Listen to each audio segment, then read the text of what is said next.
lahat sa'yo'y ibibigay. Gayon pa man sa'king nag-iisang taglay, ilalaan bawat saglit upang ibigin ka nang walang humpay.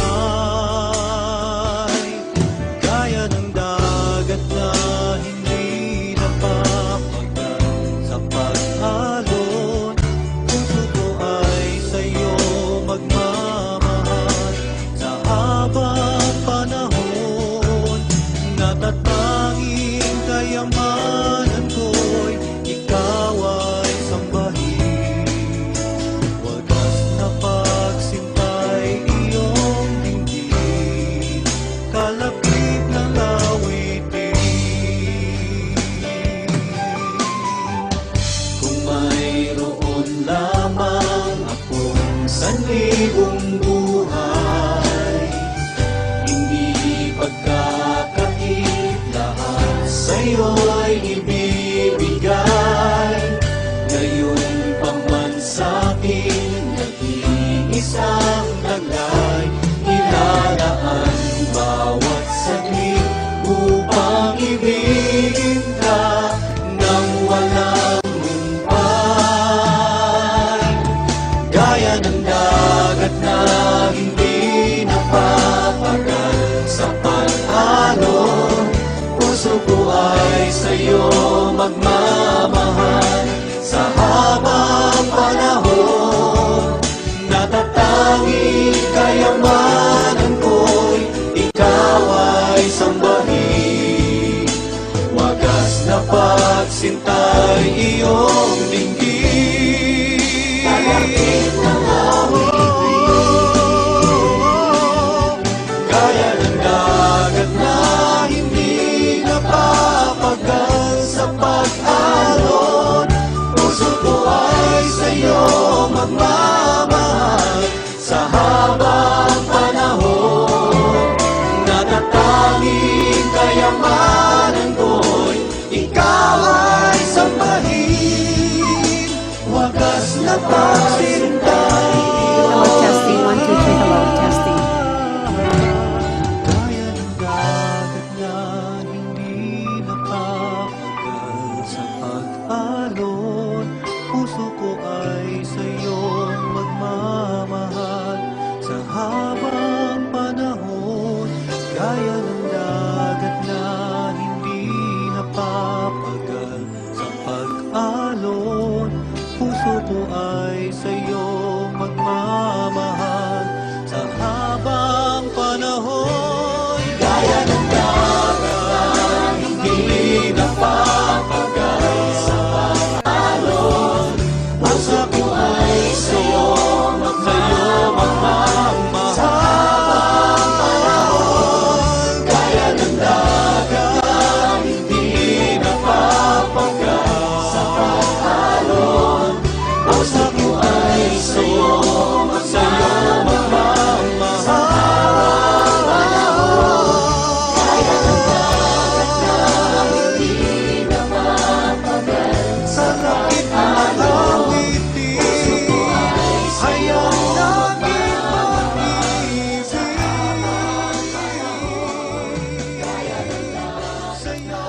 Magandang hapon pong muli sa inyong lahat.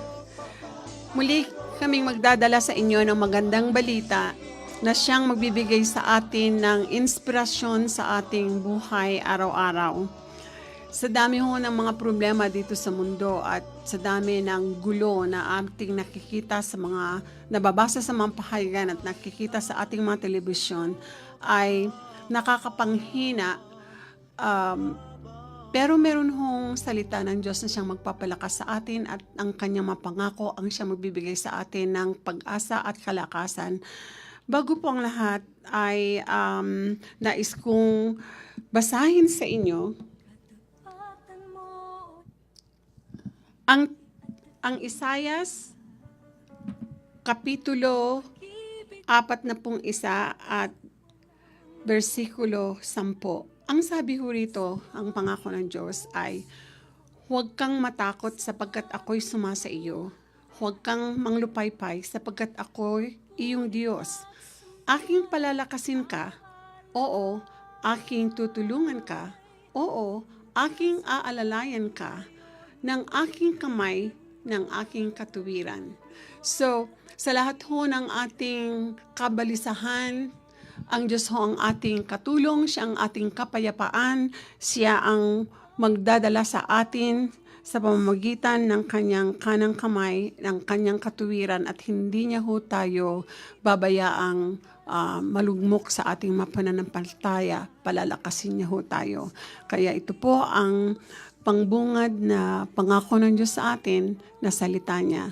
Ngayon ho ay ibibigay ko sa inyo si Pastor Buddy Casaung na siyang magdadala sa atin ng mensahe na siyang gabay natin sa araw-araw. Luwalhatiin ka.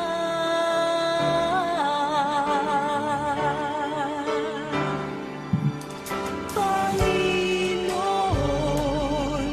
kay buti mo sa akin.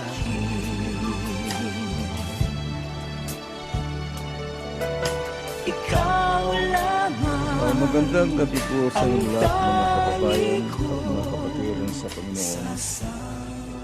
Ang magiging mensahe po na ibigay sa akin ng Diyos sa aking puso yung istorya po ng isang kalalakihan sa aklat ng Lumang Tipan na pangalan niya po ay si Solomon. Si Solomon po ay anak ni David na itinakda ng kanyang ama na siya ay magiging kahalili niya upang maghari sa bayan po ng mga Hudyo sa Israel. Siyempre kapag bata ka pa, ang kaalaman mo tungkol sa paghahari ay hindi masyadong matibay. Kaya nung namatay na po ang kanyang magulang, ang kanyang tatay, sabi niya, ikaw ang kahalili na maghahari kasi ako'y wala na. Nung siya po'y itinalaga na maghari, tinanong siya ng Panginoon. Nang sabi ng Panginoon sa kanya, ano ang hihilingin mo sa akin upang ang buhay mo bilang isang hari ay matagumpay? Madalas so tayo mga naririto pa sa lupa, marami tayo po mga kailangan na kung wala ang Diyos sa atin, maralay hindi maaaring makarating sa atin. Kaya sa ganung pong kalalagayan, nakakaroon po tayo ng malalim na problema sa buhay. Kaya sa aklat po ng unang hari, sa Kapitulo 3, sa talatang 5, tinanong po siya ng Panginoon sapagkat alam ng Diyos na mahihirapan siya sa kanyang paghahari. Nang sabi ng Panginoon, ano ang gusto mong gawin ko o ano ang gusto mo na ibigay ko sa iyo? Siguro kung mayroon tayong ganitong karanasan na mismo ang Diyos ay nagsabi at nagtanong sa atin, ano ang gusto mo na ibigay ko sa iyo? Siguro po ang magiging kasagutan natin, depende po sa ating mga personal na pangangailangan. Siguro kung wala kang trabaho, ang sasagot mo ay magkaroon ng trabaho. Siguro kung meron kang problema sa pamilya mo, ang kahilingan mo ay bigyan ng lunas ang problema ng pamilya mo. Marahil kung meron kang sakit, natural lamang po at normal na sasabihin mo sa Panginoon, gusto ko po, Panginoon, na magkaroon ng kakalingan. Kasi umahalaga ang gusto natin pong hiligin sa Diyos. Sapagkat alam po ng Diyos ang tamang pong kailangan mo sa pamumuhay mo. Hindi mo maaring ibigay ng Diyos isang bagay na hindi mo kailangan. Kaya ang sagot po ni Solomon, sabi niya, Panginoon Diyos, gusto po mo, bigyan mo ako ng malawak na kaalaman sa aking puso. Sapagkat ang paghaharian ko hindi lamang 1,000, kundi napakadami ang paghaharian ko. Alam niyo po, ang sabi po sa Biblia, kadalasan ang problema ng lahat ng tao ay kulang sa kaalaman tungkol po sa pamumuhay. Ang sabi po sa English, the number one problem of many people or all people upon this earth ay kulang po ng tinatawag natin po sa English ay wisdom, kaalaman, katalinuhan. Kung paano niya po paiiralan ang buhay niya na magdala po sa Diyos ng kapurihan, karangalan, at kaluwalhatian. Kaya napansin po ng Panginoon na iba itong humihiling ito sa Diyos. Ang hiniling niya po hindi pang sarili. Hindi niya ho gagamitin upang sa ay maging kilalang kilala sa buong sanlibutan. Ang gusto niya pong mangyari ay yung kanyang paghaharian ay mabigyan niya po ng kapayapaan, kagalakan, karangyaan, kasaganaan na nanggagaling sa Diyos. Kasi ang tao, sino man, ay hindi maaaring magbigay ng masasabi natin na buong kagalakan sa buhay na hiwalay sa Diyos. Ang tunay pong kagalakan po ay nanggagaling lang sa Diyos. Kaya, sabi ng Panginoon sa kanya, hindi mo hiniling ang isang bagay pang sarili. Ang hiniling mo ay makatulong sa kapwa. Makapaghahari ka na may katwiran mula sa Diyos. Maghahari ka na ang kabanalan ng Diyos ang siyang inyo pong papanukala sa iyong mga tauhan. Mga kapatid, pag ang ating kahilingan sa Diyos ay tama,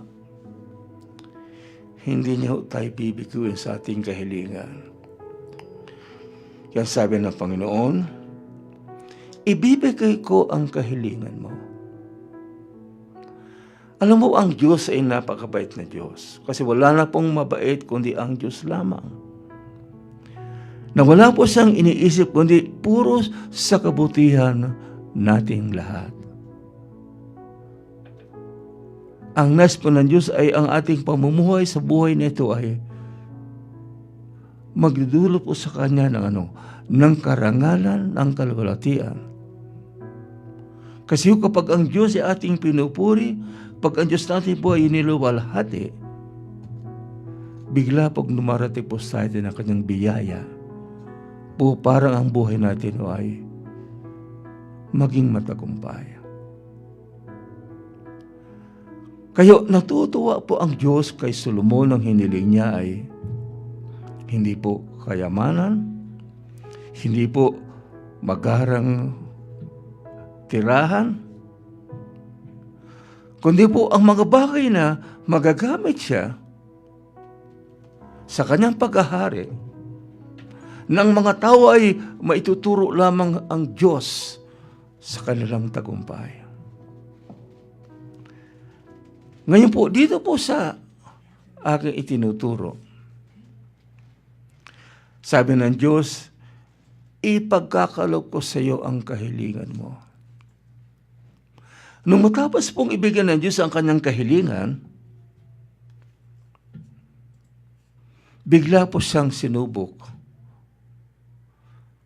ng isang pangyayari na kung wala po ang Diyos na nagkaloob sa kanya ng kaalaman sa kanyang puso, ay mahihirapan siya. Kasi may 2 babae na magkasabay pong nagkaroon ng anak. Ngunit po ang pangyayari po ay, yung isang babae, ang anak niya ay patay.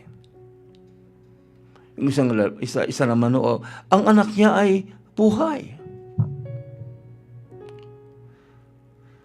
Sa hating gabi po, ang ginawa ng nanay na ang anak niya ay patay, ipinalit niya roon sa anak na buhay. Sa kinabukasan, ang sabi ng isa, hindi ito ang aking anak. Yung buhay na anak, iyan ang anak ko. Kaya kukunin ko ang anak kong tunay. Alam niyo, minsan talagang hindi natin maiwasan ng problema. Habang tayo nabubuhay, ang mga krisis ay hindi natin pong maiiwasan. Pero kapag tayo nananampalataya, nananalig sa Diyos, sa ating mga krisis na dumarating po sa atin, ang tulong po ng Diyos ay hindi maaaring mawala. Kasi ang sabi sa Biblia, ang mabubuting bagay po para sa atin ay nanggagaling sa kamay ng Diyos. Siyempre, ang dalawang babae, nag-aaway na sila. Ang sabi ng namatayan, akin yan. Ang sabi ng isa, akin din yan. Dumating po ang problema kay Solomon. Pinakinggan niya ang sinasabi ng dalawang babae na nagtatalo kung sino ang tunay na ina ng anak na buhay. Hindi ho madaling problema ito. Sapagkat pag nagkamali ka, kung ano po ang sasabihin mo, bago ang mangyari, yung nanay pong patay ang anak, mapa sa kanya ang buhay na bata. Ang mungkahi po ni Solomon, dalhin mo ang dalawang bata.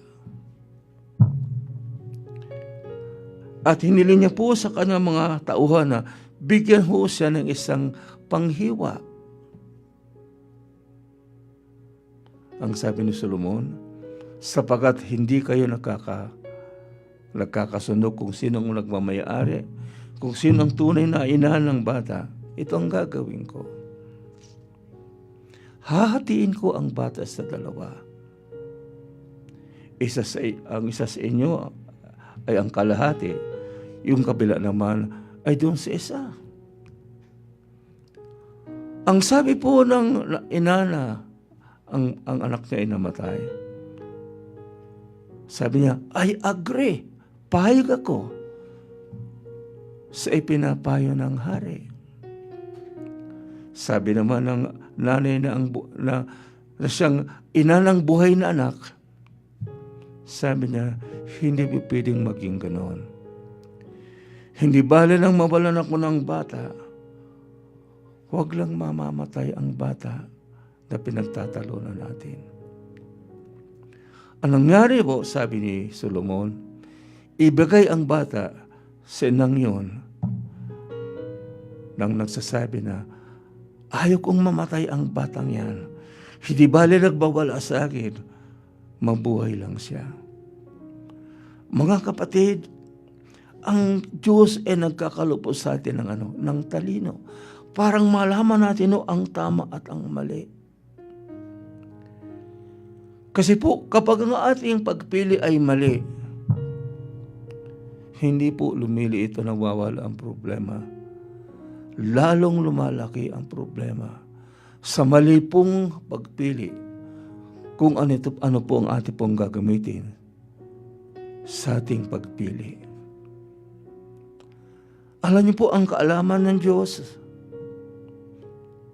Ang sabi po sa aklat ng Santiago, banal, malinis, mapayapa. Kaya kapag tayo ay mayroon pong kaalaman o wisdom mula sa ating Panginoon, hindi maaari pong tayo magdesisyon ng mali. Alam niyo kung bakit marami problema ang mga tao sa ngayon? Dito po sa Amerika ang dami naghihiwalay. Dito po sa Amerika maraming namamatay sa droga.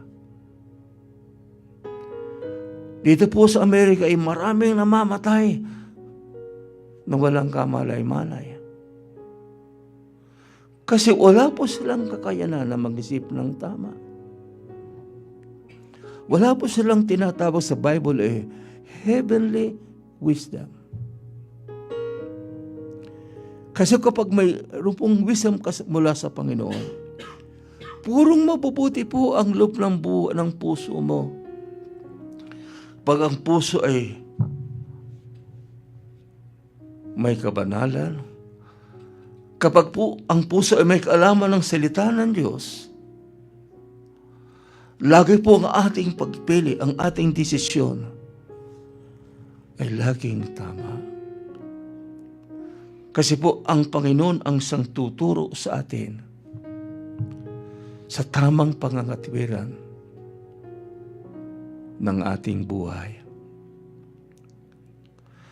Kung kayo po ay namumroblema sa anumang inyong kalagayan, ang unang dapat nating tanggapin ay ang wisdom, ang kaalaman ng ating Panginoon.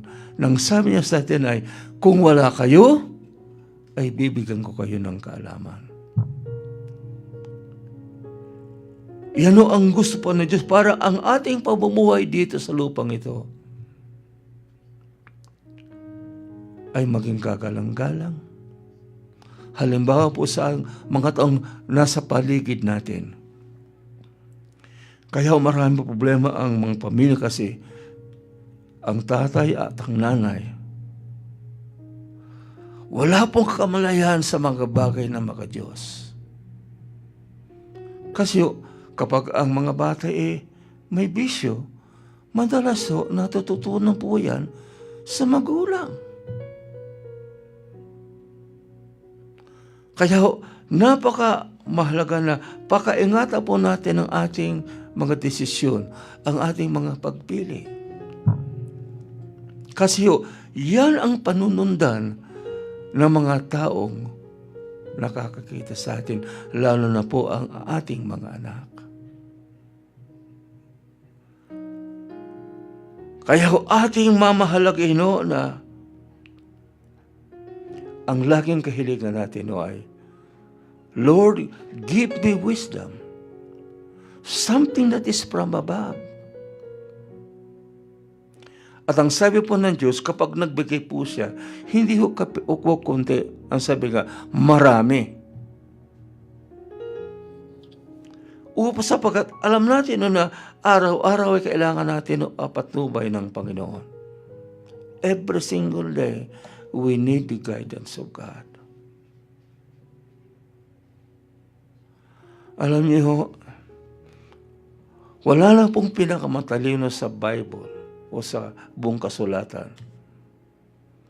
kundi si Solomon. Habang po ang kaalaman niya ay nanggagaling sa Diyos, pinagpapala siya. Ang pamilya niya ay hindi po watak-watak. Kapag po ang ating pamumuhay ay pinangungunahan ng kaalaman ng Diyos, hindi ho tayo mawawala. Hindi ho tayo mawawala sa ating nilalakaran na daan tungo sa buhay na walang hanggan. Igigit po sa ng ating Panginoon sa ating puso upang pagdupating po sa ating kaisipan, we know what is right and what is wrong. Alam natin kung ano ang tama at kung ano ang mali. Kapag tayo nasa panin ng tama, kapag po ang buhay natin ay sumisinag sa kalulatian ng Diyos, Marami po ang magsasabi na kung ano nasa sayo ay gusto kong makamtan. Yan po ang kulang sa buong sanlibutan. Na ang mga magulang, tatay at nanay man, ay wala pong kakayanan na sabihin sa kanyang mga anak, anak, ito ang dapat yung panundahan. Hindi pipino sabihin natin na huwag mong gagawin ang ginagawa ko. Gawin mo ang inuutos ko sa iyo. Hindi po uubra yan. Ang mga bata po'y unang natututo. Dumarating po ang kaalaman ng mga bata una sa mga magulang. Pag ang mga magulang ay palamura, ang mga anak ay palamura. Pag ang mga anak ay sawal sa mga magulang, sapagkat ang kanilang mga magulang ay hindi po halimbawa po sa kanila. Kaya nga sa buhay po ni Solomon, ipinakita po sa atin, ipinamalas po sa atin ang kahalagaan ng kaalaman na galing sa Diyos.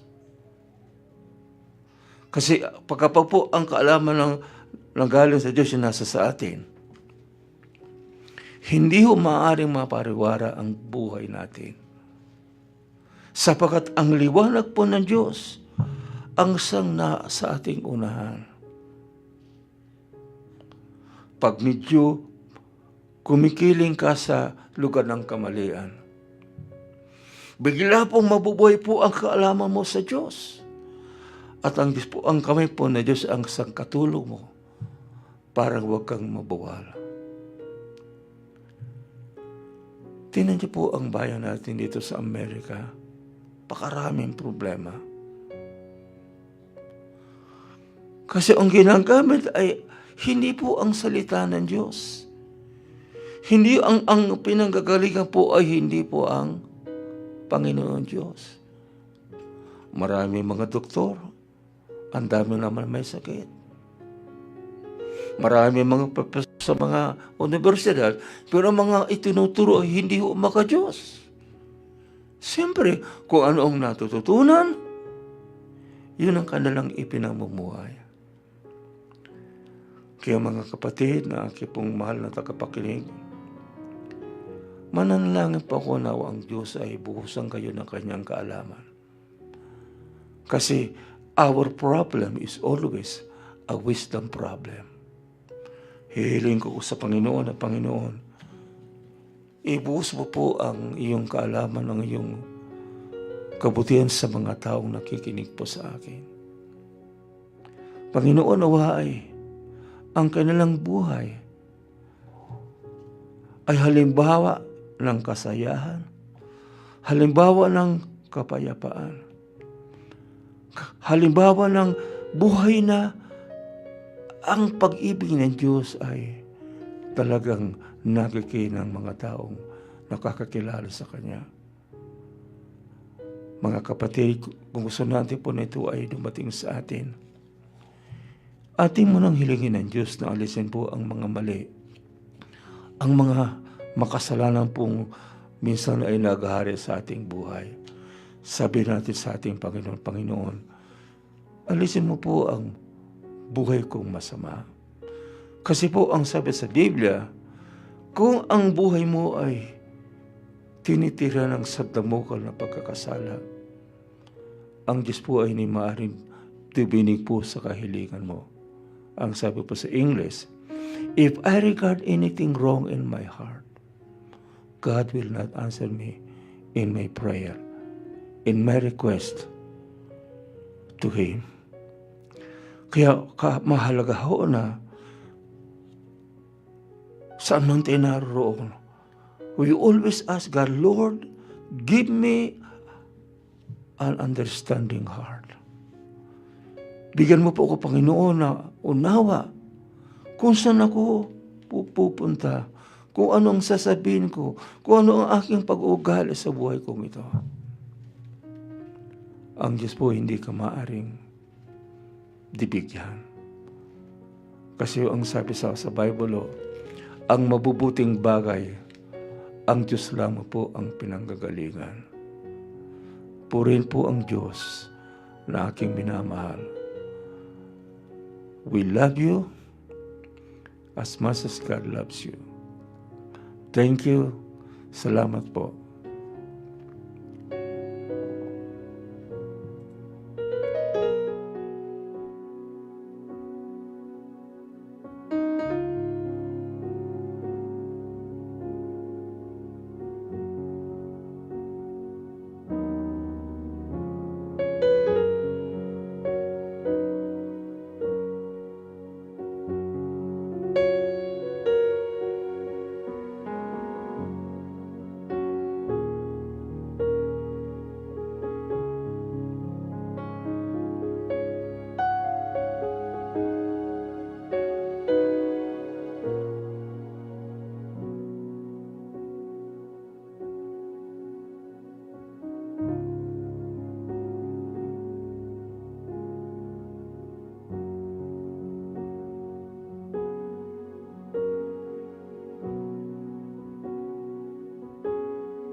Pajek dito'y kaunggak apas pasayat tenak iti panagnak ti dalan to'y agyan adua bantay paglasat at karkarayan napunuan peges ngem sikat mangay aywan kanya awanin sa bari at kamana habang isalakan to'y karawan nasikat di dalang pundok Tanon glory at magdenga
agyaman launay iti inted ni Apo Diyos nga gundaway kada kami tapno mai-tedmi kada kayo ti mensahe iti sao ti Apo.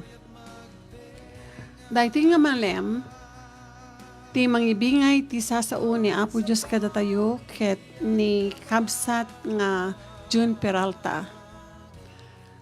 Agdangag tayo, tapno kasta ket mabendisyonan tayo, ket kuma i-share yo kada kita kakabsat yo, kababayan tayo, ken gayem tayo. Dahil nga programa. Salamat.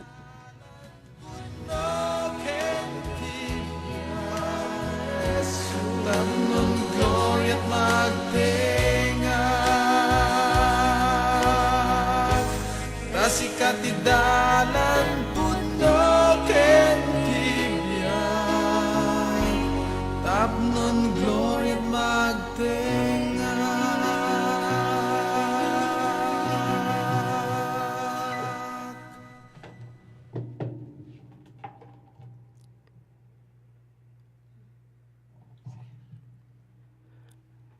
Madaydayo ti Dios, kablaawan kayo amin, babaen itinagan ni Apo tayo nga Hesus Kristo. At datayo kakabsat iti Praise and Worship Fellowship, Reno, Nevada. Awan sa bali nga itagtagay tayo kakabsat, no dilaeng ni Apo tayo nga Hesus Kristo.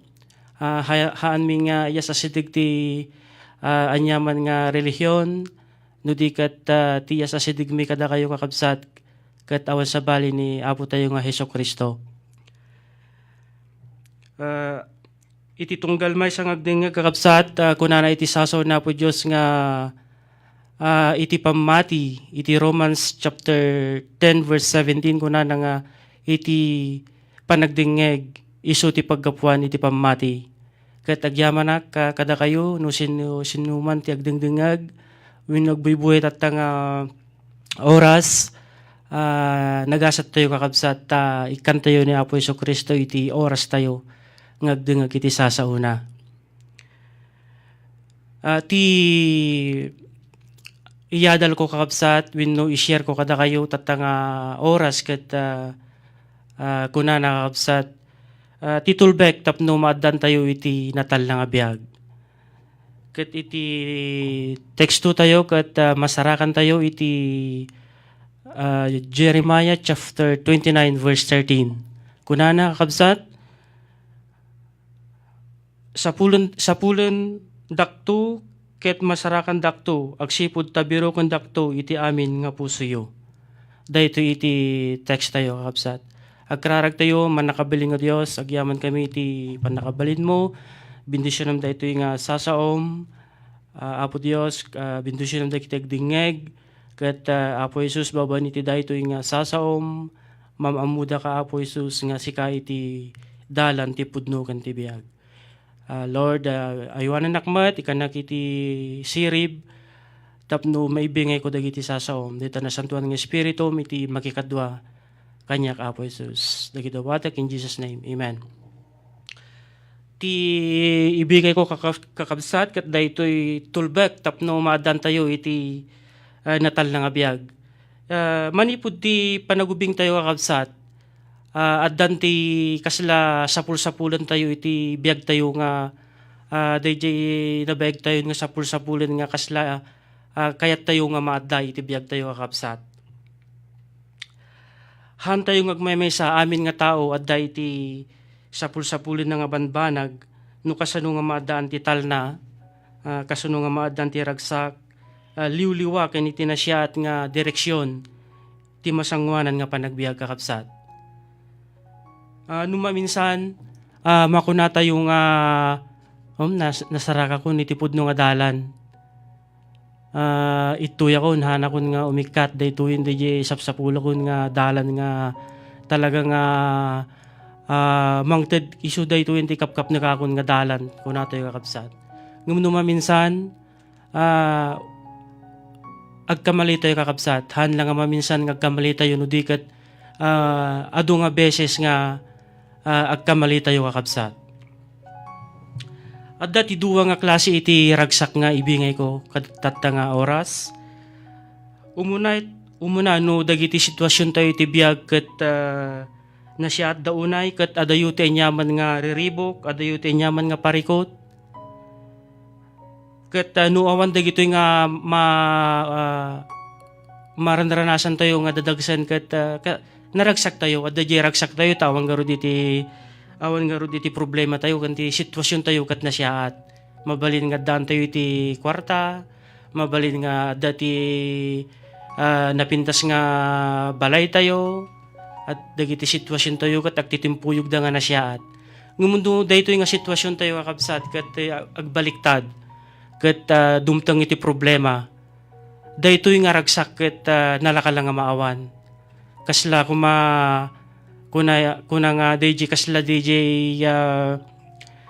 kasla kuma DJ linnaaw ti bigbigat nga mainitan labasit ket dagos ngagpukaw. Kasi kakapsat DJ makungkuna nga umuna nga ragsak nga naragsak tayo laang no awan ti problema tayo. Ngum no dumtengan iti problema. At tuy nga DJ nga ragsak ket agbalinin nga haanin nga naragsak. At tuy nga agproblema tayo kakapsat. Ket addamit kakapsat iti may kadua nga klase ti ragsak isu dayto iti nabayag tayo nga sapul-sapulan. Sapulin tayo isu dayto iti ragsak nga makasaranget wenno mangted iti balligi iti nyaman nga problema. Isu ti klase ti ragsak nga makaibtur anyaman nga dumteng ti biag tayo kakabsat. Isu dayto iti mangted iti talna namnama ken rag-o. Ti mangted ti talna namnama ken rag-o ti tenga ti kapadasan. Madaydayo ti Diyos. Dahito nga ragsak, isu ti mangted ti panakapnak ti kararwa tayo. Dahito nga ragsak, ti kasapulan tayo nga madaan habang agbibiyag tayo dito rabaw ti daga. At da ka dinamnama tayo nga masarakan, dahito nga klase ti ragsak. Kakabsat. At da ka di ti dalan tapno mapagbaligyan tayo, dagiti naririgat nga sitwasyon ti biyag. Masarakan tayo kaditi natal na nga biyag. Agito'y katiti sa lusod kakabsat nga dapat nga maamuan tayo kakabsat. Kat when masarakan tayo iti natal na nga biyag at to'y nga nulakit di adda di ko na nga nulakit di adda tayo iti pudno nga dalan. DJ kanta tatay kakabsat no nadengag yu DJ kanta nga awanen sa bali nga kamanga nga mangisalakan ti kararwag tasi katidalan pudno ken ti biag tapno gloriat magtengak nagpintas kakabsat niya nga awan ti sa bali nga kamangan tayo kakabsat iti nudumteng ti panubok ti biag tayo no dilaang ni Apo Hesus Kristo. No dumteng iti DJ kunada nga daluyon ti biag. At tuy nga number 1 nga kamangan tayo ni Apo Hesus Kristo kakabsat. Takuna na iti John chapter 14 verse 6 no basan ti kakabsat. Kuna ni Jesus siyak ti dalan ti pudno ken ti biag. Awan ti makapan iti Ama no di magnakanyak. Naglawag kakabsat niya nga iti dalan iti pudno nga dalan kakabsat masarakan lang kaniya po Hesus Kristo. Isu ti makapnak, isu ti mangbalin nga mangpennek kadagiti karkararwa tayo. Uri ay anya addaman iti amin nga banag kada tayo kakabsat ibaga kada kayo ngano awan ni Hesus Kristo iti panagbiag tayo. At to'y nga kurang lata kakabsat. Ngumno masarakan tayo ni Apo Hesus Kristo nga isu ti pudno nga dalan. Isun, dahito'y kakabsat iti dahito'y nabayagan nga sapul-sapulan tayo ni Apo Hesus Kristo kakabsat. Iti teksto tayo kakabsat iti Jeremiah chapter 29 verse 13 kuna nga masarakan dakto no sarakan dak iti buong puso yo kunana kakabsat ni Apo Jesus. Ket no ay ayatan tayo kakabsat ni Apo Dios, kasla kakabsat ko man no ay ayatan tayo iti pada tayo nga tao wenno kasla ko may iti ayat ti maysa nga barukan ti maysa nga balasang niya. No ay ayatem ti maysa nga balasang kakabsat wenno ayatem ti maysa nga babay at tuy nga mangted anya ti itid mo kenkwana tapno mapatunayan na nga ay ayatem misuna. Wenno ka kanya tayo man kakabsat dagiti pamilya tayo nya kada tayo kakabsat iti number one nga ipakita tayo iti ayaten tayo iti biag ikan tayo isuda iti oras tayo kakabsat.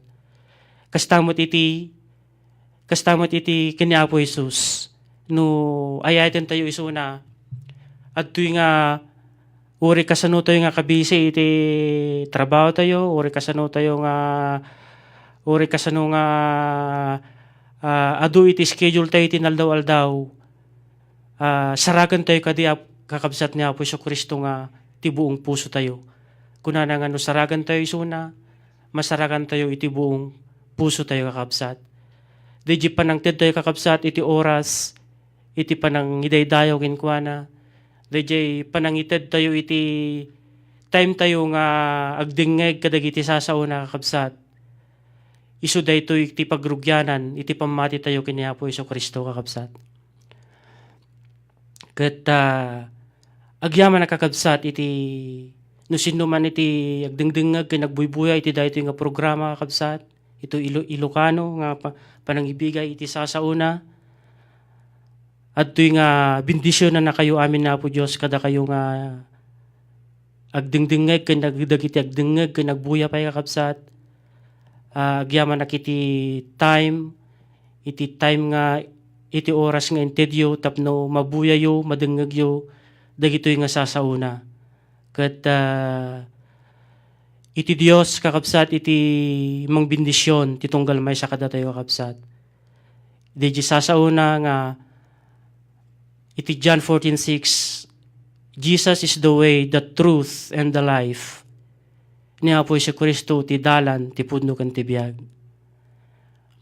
Masarakan tayo isuna, no tuy nga sarakan tayo iti buong puso tayo. Dagiti kakabsat iti sasaw ni Apo Jesus ket iti amin nga gloria dayaw ken panagyaman mapan amin kini Apo tayo nga Kristo. Amen.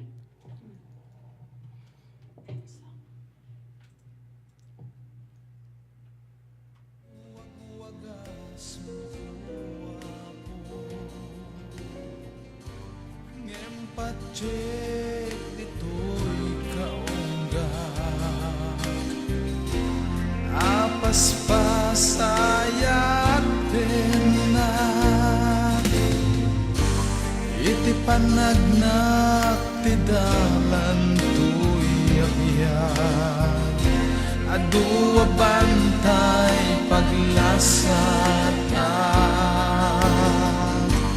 karkarayan nanapnuan peges ngem sikat mangay aywan kanya awanin sa bali at kamana habang isalakan to'y karawan nasikat ti dalang puno kentiya tanon glory at magdenga